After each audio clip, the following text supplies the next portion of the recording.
Hello friends, आज हम discuss करेंगे ऑब्स्ट्रक्टिव स्लीप एपनिया। नाम बहुत डिफिकल्ट है बट एक्चुअली ये ऐसी चीज़ है जो शायद घर के किसी एक ना एक मेंबर को ज़रूर होगी।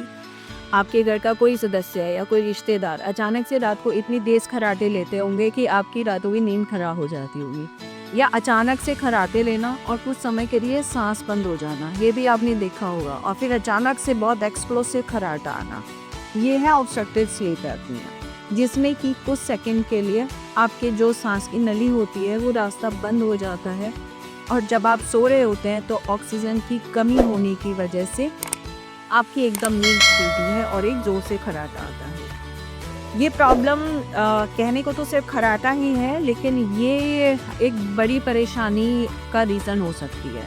जैसे कि इसकी वजह से आपको दिन में थकान, सुबह उठने के बाद कंफ्यूज फीलिंग, आपको कुछ समझ ना आना, सुबह उठ के ऐसा लगना कि क्या हो रहा है मुझे समझ ही नहीं आ रहा है, 1 घंटे बाद मैं एक्टिव हो रहा हूँ। या सुबह के टाइम आपका सिर में भारीपन होना जो कि 12-1 बजे तक ठीक होना। या कई बार आप ये देखते होंगे कि आप कहीं भी बैठे हैं और बैठे बैठे सो गए, आपको 5 मिनट फ्री टाइम मिला और आप सो गए। या कुछ लोग टीवी देखते हुए सो जाते हैं। इनफैक्ट इस बीमारी में कई बार गाड़ी चलाते हुए भी सोता हुआ मरीज पाया गया है।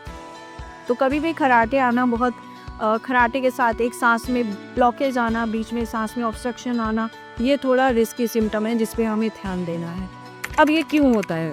इसके बहुत सारे रिस्क फैक्टर्स होते हैं, जैसे कि वेट। सबसे पहला फैक्टर होता है वेट। अगर आप ओवर वेट हैं, आपका BMI हाई है। And secondly age. अगर आपकी एज मेल्स में मोर देन 40 एंड फीमेल्स में more than 50, along with heavy weight, along with obesity, you are at risk for obstructive sleep apnea.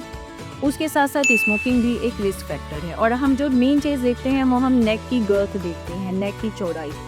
Obesity के साथ साथ आपकी नेक चौड़ी होती है, और जब आप सोते हैं तो वो आपकी टांग और कुछ मसल्स पीछे की तरफ जाती हैं जो सांस की नली को रोक देती। ये है कारण इन खर्राटों का और उनके साथ साथ आपकी सांस की नली की ब्लॉकेज का। अब इसके बारे में पता कैसे किया जाए? कुछ लक्षण जो मैंने अभी बताए, उसके साथ साथ कुछ जांचें होती हैं, जैसे कि sleep study.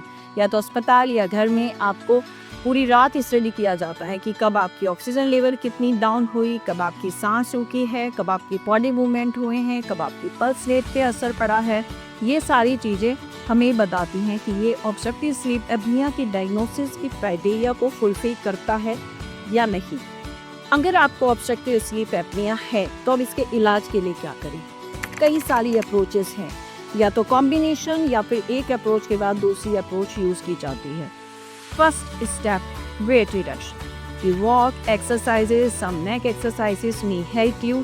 Wait reduction will definitely help you. उसके साथ साथ कुछ पोजिशनिंग मैन्यूवर होते हैं, कुछ स्ट्रैप्स यूज़ किए जाते हैं, एंड देन CPAP और BiPAP मशीन इज़ यूज्ड, जिसमें आपको रात को एक मशीन लगा के सोना होता है, जिससे रात को अगर आपकी सांस की नली ब्लॉकेज हो तो उसका रिस्क कम हो जाए और आपको ऑक्सीजन कॉन्टीन्यूसली मिलती रहे।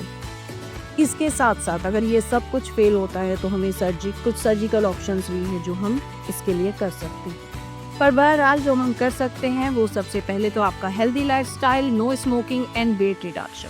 Thank you.